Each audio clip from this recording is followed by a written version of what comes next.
지난주에는 하나님의 시각으로 세상을 보자 이런 제목으로 말씀을 함께 나누었습니다. 그냥 사람의 눈으로만 세상을 바라보면 사람의 기준으로 생각하고 또 사람이 생각할 수 있는 것을 넘어서지 못하죠. 그러나 하나님의 시각으로 바라볼 때 하나님이 무엇을 원하시는지, 하나님이 그 영혼을 어떻게 생각하시는지 이런 것들을 발견할 수 있게 되어집니다. 특히 에스겔 37장에 보면 에스겔 입은 환상 가운데 하나님이 골짜기로 인도하시는데 거기에 뼈들이 심이 많았고 매우 말랐고 가능성이 없는 가운데 있었지만 하나님께서 하시면 그들이 살아날 수 있다고 하는 것을 믿음으로 보여주셨습니다. 그리고 이제 그 이후에 말씀을 보면 숨을 불어넣으니까 살아나라고 말씀하니까 말씀을 통해서 그들이 살아나고 큰 군대가 되었다라고 하는 에스겔이 본 환상의 내용을 우리가 함께 살펴보았습니다. 우리가 하나님의 시각을 가져야 되는 이유는 하나님의 시각과 사람의 시각이 너무나 차이가 있기 때문에 그렇습니다.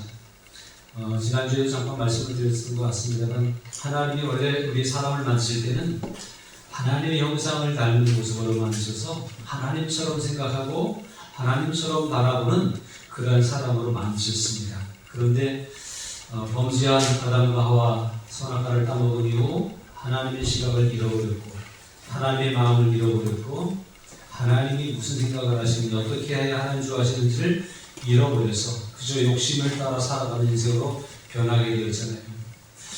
그래도 그들을 포기하지 않으시고 예수님을 보내주셔서 다시 그것을 회복시켜 주셨어요. 믿음이 있는 사람만이 하나님의 시각, 하나님의 마음을 회복할 수 있게 되었습니다.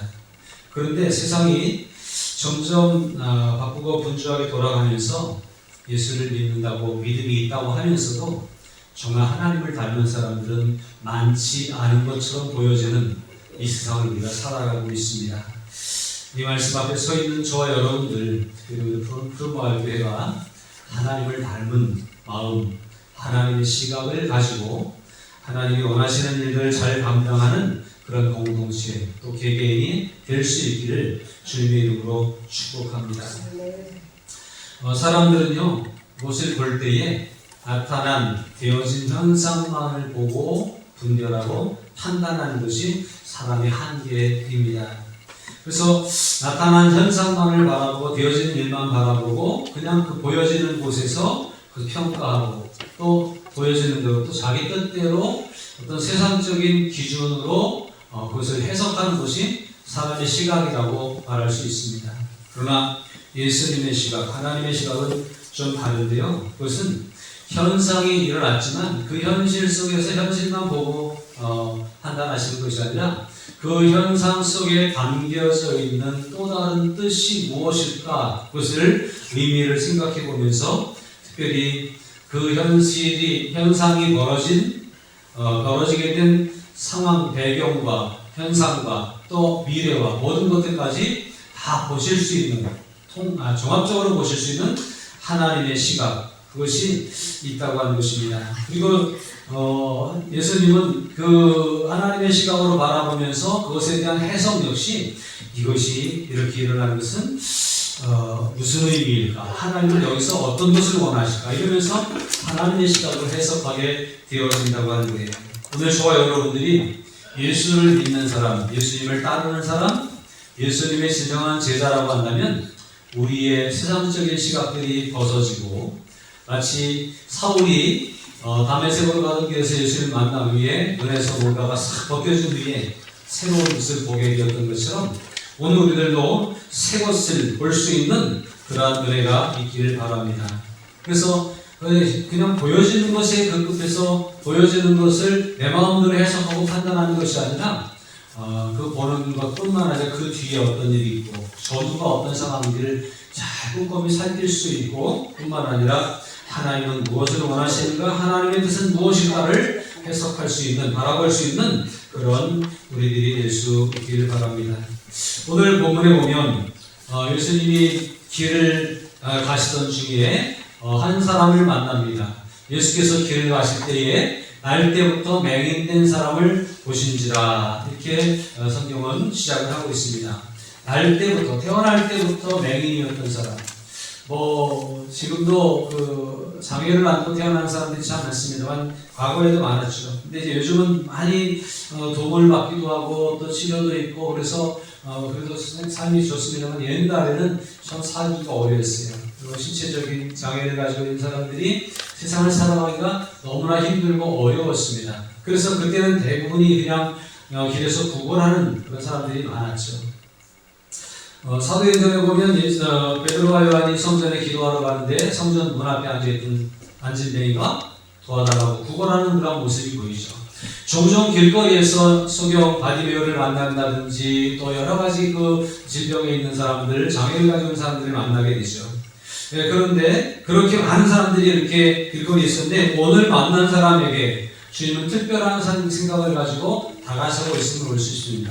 물론 제자들이 먼저 이 날 때부터 맹인된 사람을 보고서 이렇게 말하죠. 2절에 보면 제자들이 물어 이르되 라비여, 이 사람이 맹인으로 난 것이 누구의 죄로 인함이니까? 자기니까 그의 부모니까?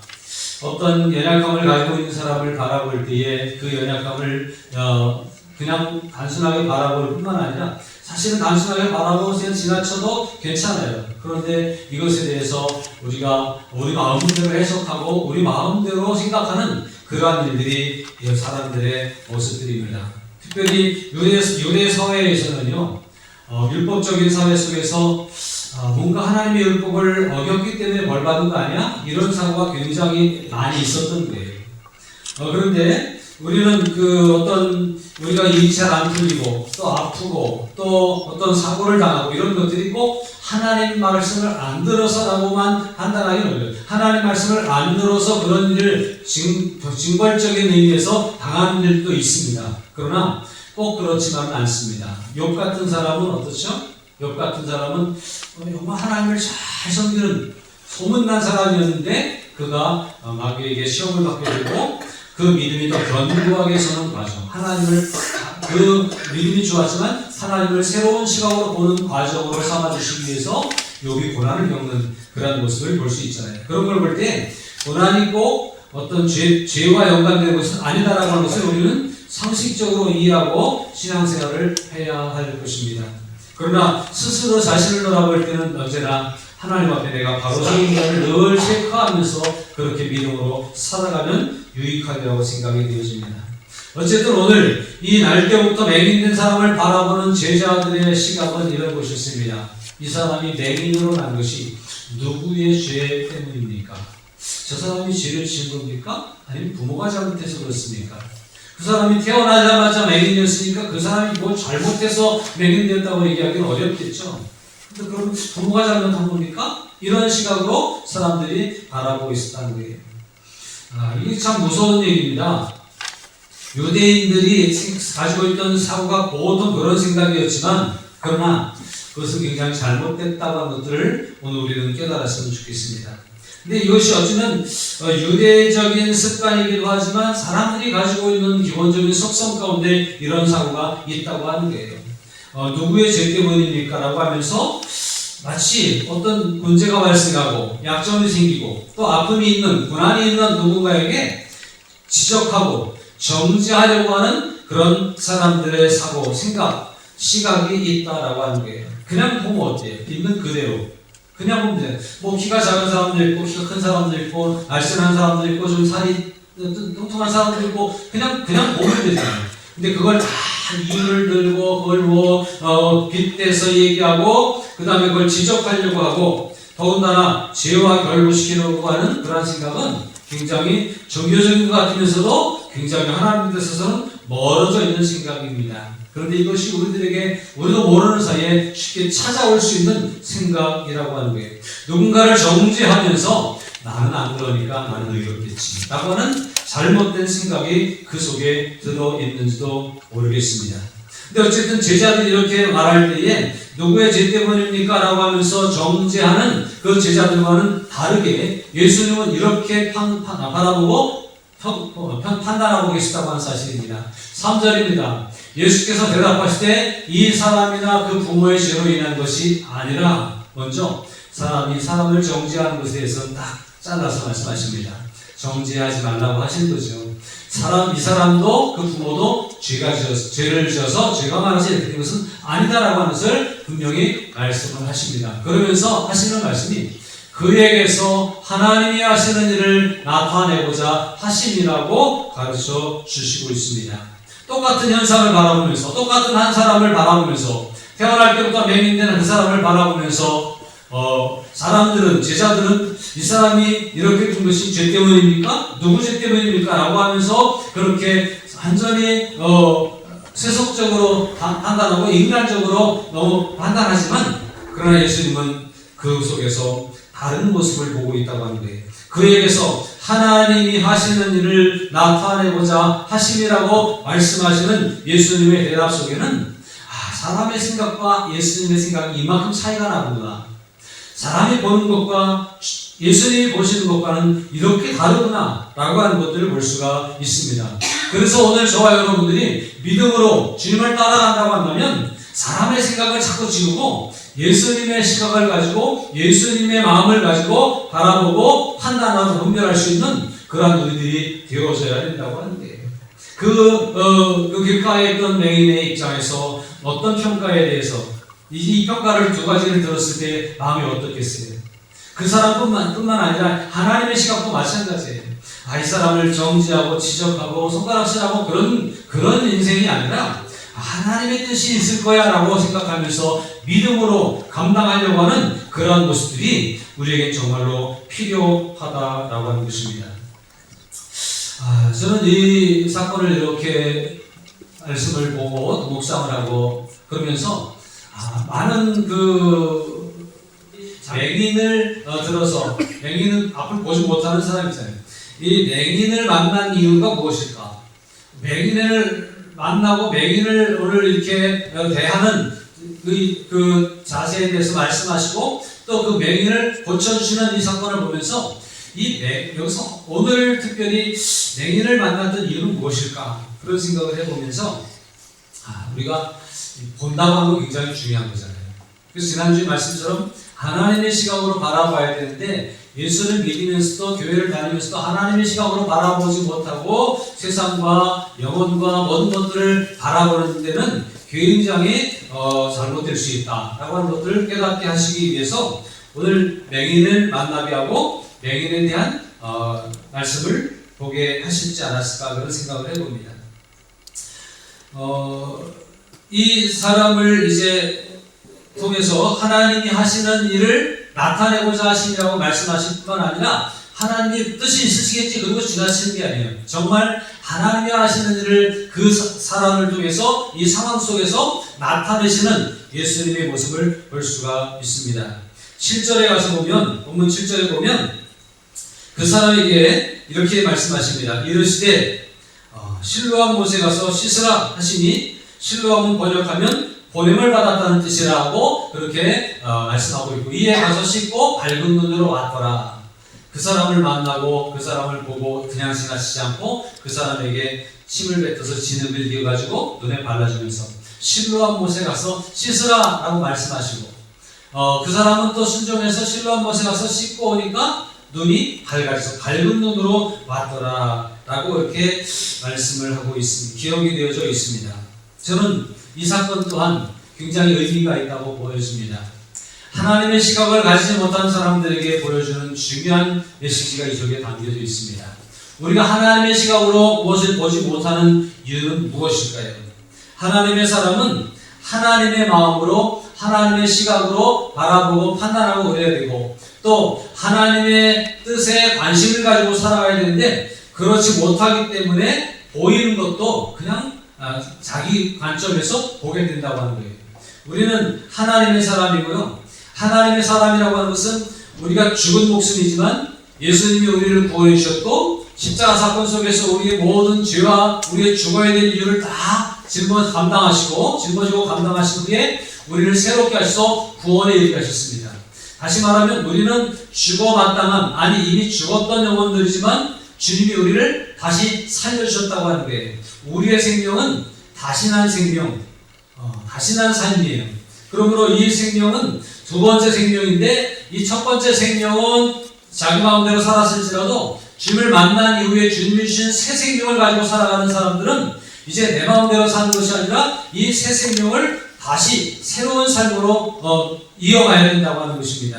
그래서 하나님의 뜻을 따라 살아가야 되고, 하나님이 허락하신 생명, 하나님의 것으로 인정하고 거기에 맞춰 살아가야 되는데 그게 잘 안 되는 거예요. 살려주셨음에도 불구하고 사는 것 다행이다 하고 한숨 쉬면서 그냥 또 내 멋대로 살아가는 그러한 어리석음에 빠질 때가 있습니다. 그렇지 말고 오늘 우리는 주님이 우리에게 주신 생명을 감사하면서 주님이 주신 생명, 주님 앞에 주님을 위해 쓰임받겠다고 하는 그런 생각을 가지고 살아가야 되겠습니다. 실로암 못에 가서 씻으라고 하면서 실로암으로 보냈는데요. 실로암의 의미가 뭐라고요? 보냄을 받았다는 뜻이라는 거예요. 보냄을 받았다라고 하는 뜻을 가지고 있는 실로암 못에 가서 눈을 씻으니까 눈이 밝아졌어요. 여러분, 주님이 하나님이 하시는 일을 나타내기 위해서다라고 말씀하시면서 이 사람을 통해서 하시는 일이 뭐냐면 우리의 삶이 하나님의 시각으로 바라보지 못하고 세상적인 인간적인 시각으로 세상을 바라보고 무엇을 분별하고 살아가는 우리들에게 새로운 시각을 열어주시기 위해서는 이 실로암 사건이 기억되어야 된다고 하는 거예요. 아카메야 아무것도 볼 줄 몰라요. 이런 이 사람에게 실로암에 가서 씻고 와라 라고 할 때 가서 씻고 왔더니 눈이 밝아졌어요. 갈 때까지는 안 보였는데 올 때는 밝은 눈으로 돌아왔다고 하는 거예요. 우리의 인생 가운데, 신앙생활 가운데 그동안은 보이지 않았을지라도 주님을 새롭게 만나고 이제는 보는 눈이, 밝은 눈이 되어야 돼요. 주님의 시각으로 볼 수 있는 우리들이 되어야 된다고 하는 겁니다. 그런데 그게 어떤 가운데서 될 수 있냐? 실로암을 만나야 된다는 거예요. 실로암은 어떤 뜻이라고요? 보냄을 받았다라고 하는 뜻이에요. 다시 말씀을 드리면 우리의 삶이 내 삶이 아니라 내 뜻대로 사는 삶이 아니라 주님 앞에 선택받은 삶이고 주님 앞에 주님의 하나님이 하시는 일을 위해서 보냄받은 삶으로 살기를 결단하고 작정할 때 우리는 새롭게 볼 수 있다라고 하는 거예요. 내 삶이니까 내 마음대로 보는 것이 아니라 이젠 주님 앞에 선택받은 백성이고 내 삶이 아니라 주님에게 맡겨진 붙잡힌 삶이기 때문에 이제 주님을 위해서 하나님이 하시는 일을 함께 동참하기 위해서 살아야지 그런 마음으로 살아갈 때에 하나님의 마음이 뭘까? 하나님을 어떻게 판단하실까? 하나님은 여기서 어떤 일이 일어나길 원하실까? 이렇게 우리는 생각하게 되어지는 거예요. 내 마음대로 내 생각대로 사는 것이 아니라 하나님이 나를 자녀로 삼아주셨고 일꾼 삼아주셔서 세상을 향해 보내셨잖아요. 때로는 나를 가정의 선교사로 파송하셨습니다. 가정의 선교사로 들어가서 가정을 바라보면 그 가정이 하나님 보시기에 어떠한지가 보여지는 거예요. 선교사로 파송됐다라고 하는 생각을 가지지 않고 그냥 가정에 들어가면 사랑하는 남편으로 사랑하는 자녀로만 보이지만 그러나 하나님의 시각으로 파송받은 자로 그 가정에 들어가면 사랑하는 남편이지만 주님 앞에 돌아와야 될 남편으로 보여줄 수 있다고 하는 겁니다. 사랑하는 자녀지만 주님이 열어놓으신 길로 가야 되는 자녀로 보여지는 그런 시각이 달라진다라고 하는 거예요. 그래서 실로암에 가서 씻으라라고 하는 얘기는 오늘 저와 여러분들에게 하시는 말씀이에요. 오늘 우리들이 그저 내 시각으로 내 생각으로만 세상을 바라보고 내 꿈과 비전을 바라보면서 열심히 살아가고 있지만 그러나 하나님은 내 꿈과 비전을 가지고 세상에서 성공하는 사람으로 살아가기보다는 하나님이 하시는 일을 볼 줄 알고 하나님이 하시는 일에 쓰임받는 사람이 되기를 원하셔서 저와 여러분들을 세상으로 보내시고 있다고 하는 사실이에요. 그렇다면 그 마음을 가지고 나아갈 때 우리가 가는 길이 하나님이 원하시는 길인지 아닌지를 분별해서 볼 수 있습니다. 내가 만나는 사람이 하나님과 어떤 연관이 있는지 하나님은 저 사람을 어떻게 생각하고 있는지를 우리는 알 수가 있는데 보는 시각이 달라질 수가 있다고 하는 겁니다. 주님을 만나시기 바랍니다. 우리를 부르시고 우리를 변화시켜서 파송하시는 주님의 그 음성을 듣고 보냄받은 자의 삶으로 살기로 결단하면서 실로암을 만났던 이 맹인과 같이 우리가 주님 안에서 그 영적인 시각으로 우리 스스로를 바라보는 영적인 시각이 나는 보냄받은 사람이다라고 바뀌어질 때에 우리는 밝은 눈으로 세상을 볼 수 있다라고 하는 것입니다. 주님이 보시는 것처럼 볼 수 있다는 게 주님이 생각하신 것처럼 생각할 수 있다는 것입니다. 주님이 하시고자 하는 그 일에 쓰임받을 수 있다라고 하는 게, 이게 눈이 벗겨지지 않으면, 밝은 눈이 되어지지 않으면 여전히 은혜를 받지만, 여전히 주님의 이름으로 살아간다고 말하지만, 그러나 주님과 관계없는 내 기준으로, 내 생각으로, 내 범주를 벗어나지 못해서 살아갈 수밖에 없다라고 하는 것입니다.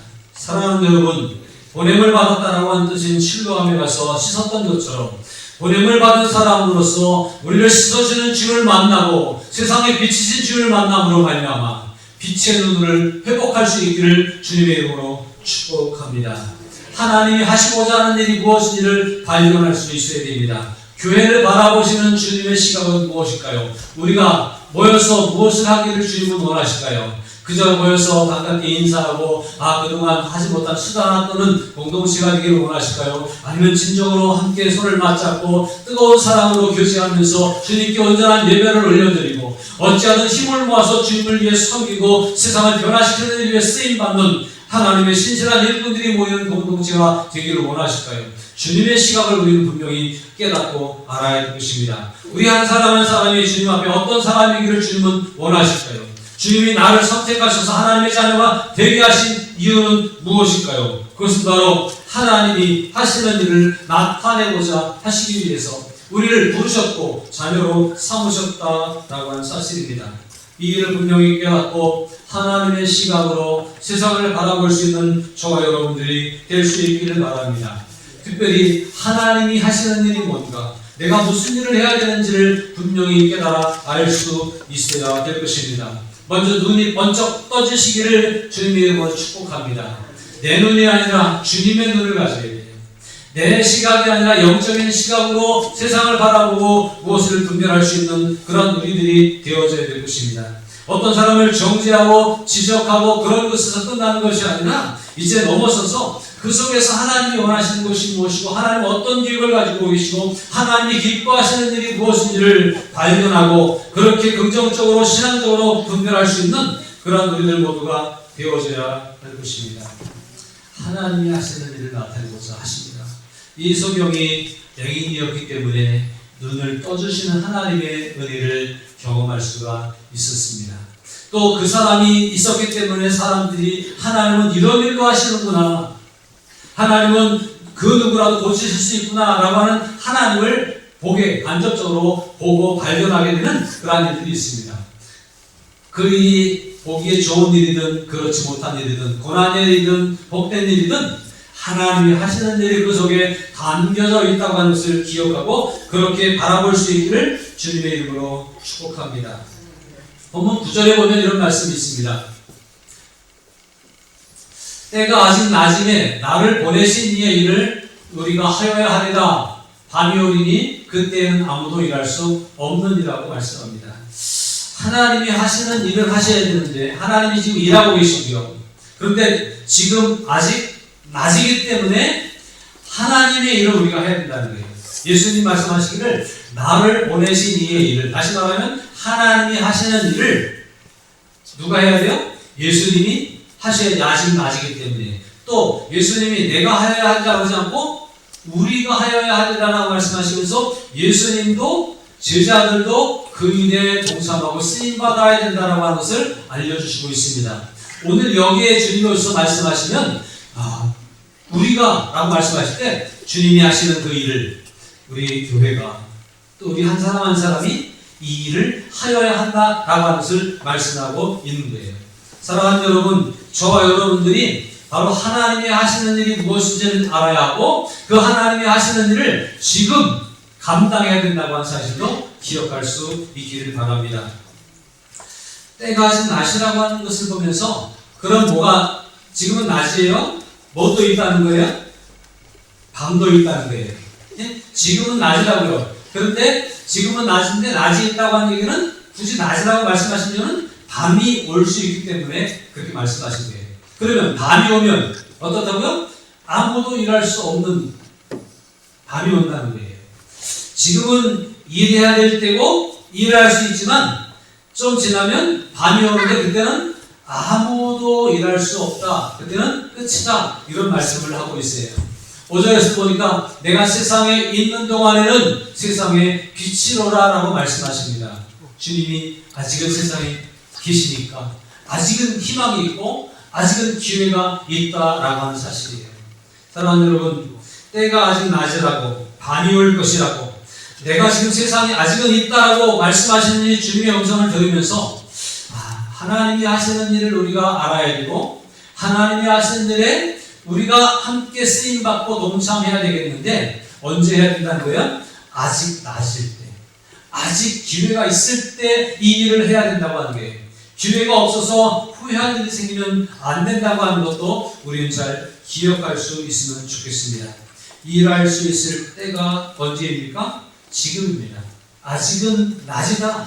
아직은 곧 밤이 온다 라고 하는 얘기예요. 밤이 오기 전에 우리가 할 일을 찾아서 잘 감당할 수 있길 바랍니다. 주님이 우리에게 원하시는 것이 있을 거예요.